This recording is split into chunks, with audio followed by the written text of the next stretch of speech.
Those votes will be some of the first processed as part of this year's election push.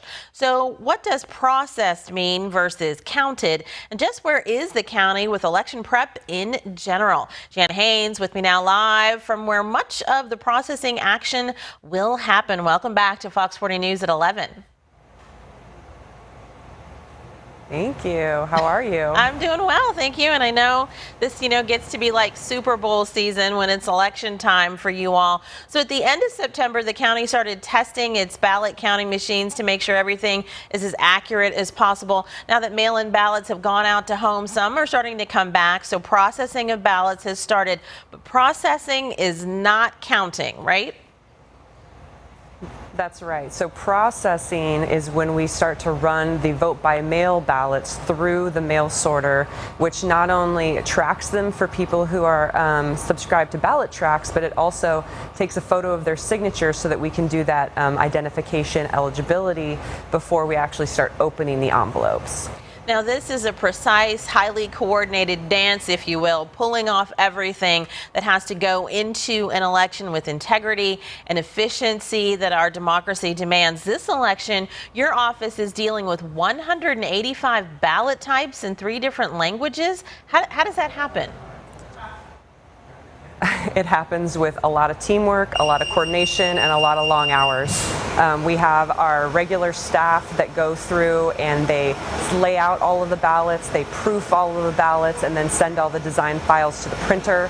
It is not an easy process, but everybody is so dedicated and seasoned here that it happened without a hitch, and we actually got them to the printer early this year, which was a miracle. Yeah, that is awesome. Now, you have some folks that are working there hard on your staff that are behind you. What is that machine so people understand kind of where you are and what's happening while we're chatting? So for the 11,000 people that have already returned their vote by mail ballot, they are going through this mail sorter, and this is what will alert a Ballot Track subscriber that we did indeed receive their vote by mail ballot, and then it will go to a team of signature verifiers that will make sure that the person that voted this ballot is the same person who signed it, is the same person who was supposed to receive it.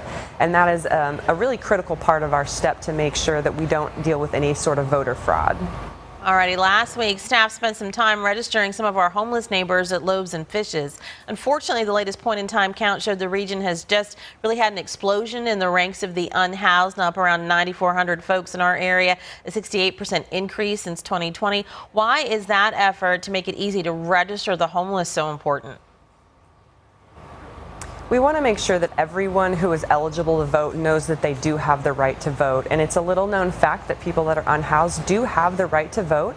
And when they register, they can use an intersection or a park or a shelter address as their address to determine their precinct, and then they can either choose to go vote in person once the vote by mail or once the vote centers are open, or if they have an address such as a P.O. box or a family member's house that we can actually mail them a ballot, then they can take advantage of those vote by mail options either by dropping it back in the mail or taking it to one of our drop boxes. And it's critical that they have a voice, particularly in elections that have measures and propositions that affect them directly.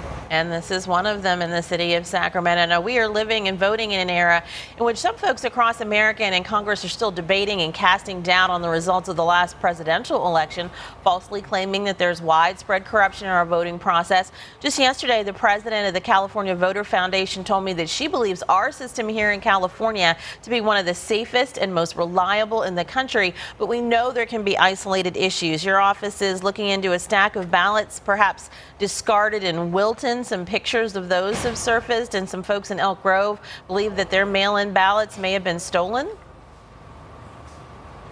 Yeah, we have received a couple reports, both the 2 that you mentioned. We haven't actually received any of those ballots back to our office, but what we do encourage people to do, if they thought their ballot should have come in the mail already and they haven't received it, is to give our call center a call so that we can void the ballot that was mailed to you and that we can issue you a new one, or you can choose to go to one of the vote centers once they open on the 29th. But we can't control the USPS system, and we're fairly confident that our processes are secure enough to overlook things like that. But we do want the voters to take their fate into their own hands and make sure that they are doing everything they can to still vote a ballot this election. All righty. Well, we know there's lots of work ahead in the next 3 weeks before we even get all the way to Election Day. But as everybody can see right now, you guys are hard at work, and we appreciate you sharing where we are in the process. Thank you. You're welcome. Thanks for having me.